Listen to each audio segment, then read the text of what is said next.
Let's get right into it. In Division I, Region 2, 4 weeks ago, Perrysburg lost to Whitmer by 10, finishing the year with losses in 3 of their final 4 games, but none of that matters now. Yellow Jackets facing 4th and 2, going for it. Great play call. Fake the pitch.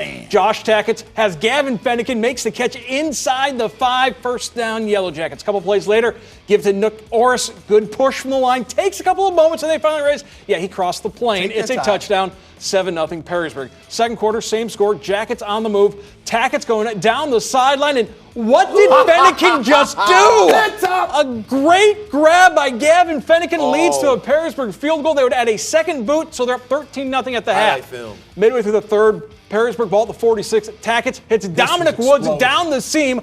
Woods outruns the coverage at 20-0. Perrysburg's in front. Looked like this game is over. Former Perrysburg Yellow Jacket Connor Walczak, he's happy. He's got the weekend off where the Rockets host Buffalo on Tuesday. But in the fourth quarter, Whitmer comes roaring back. Check this out. Brady Ford rolling out on the run, lets it fly. TJ Hutchins makes the catch. It's 20-7. Perrysburg in front. Late in the fourth, Panthers threatening inside the 30. Ford to Logan Franks. Just a simple crossing pattern, but he runs away from the defense. Get off me. Breaks the tackle, gets a good block, dives. It's a touchdown. 87 seconds to go. Whitmer down 6. They would recover the onside kick, so it's 4th and 5. Going deep, a high ball. Ford looking for Isaiah Hayward. 2 Yellow Jackets in coverage. Abram Heyer, Carson Pershing. It's incomplete.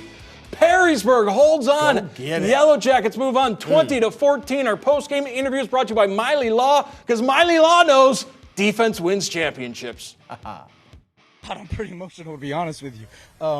You know, to come through the stretch that we've come through the last few weeks and not get the results we wanted, and you know, we got a lot of guys banged up and only played so many football players tonight, and those kids gave everything they had tonight, and it was an absolute treat, and I couldn't be prouder of them or happier for them. You know, we've been on the wrong end of the close ones, and hopefully the kids realize, hey, we can grind this thing out and we can gut this thing through, and you know, we think we're going to get some healthy bodies back next week and help us, and you know, we're excited to keep going. And we keep going with our coverage from Whitmer as we welcome in Brad Walsh, Nikki, and John Gibson. Well, as you can see behind us, the Whitmer Panthers left it all on the field here tonight. This one is going to hurt for Whitmer. The comeback was on with about 8 minutes remaining. The Panthers finally got that spark, got on the board. Perrysburg defense did just enough. Yeah, I mean, Perrysburg literally survived in this one. They were up 20-0 going into the fourth quarter. And then all of a sudden, it becomes a game again with 2 scores from the Whitmer offense. Just not enough time in this game. The Perrysburg defense did just enough to help them advance to the second round of the state playoffs. The Dominic Woods touchdown reception in that third quarter was enough for Perrysburg to get this one done. You look at this matchup coming in and you say, well, this was 2 Northern Lakes League opponents, had that familiarity, met just a month ago back in week 7.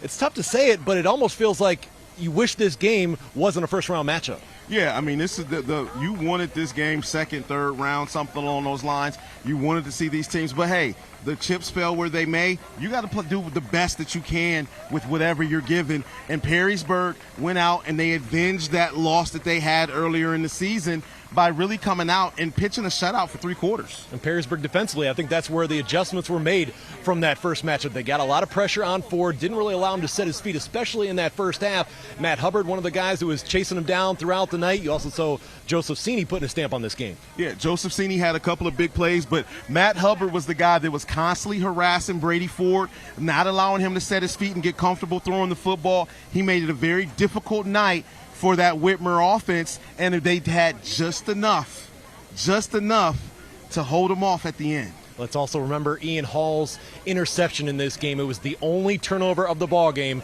as Perrysburg holds on for the 20-14 win. We had a rematch here tonight. Well, now there's going to be a rematch in round 2 between the Jackets and Olentangy Berlin.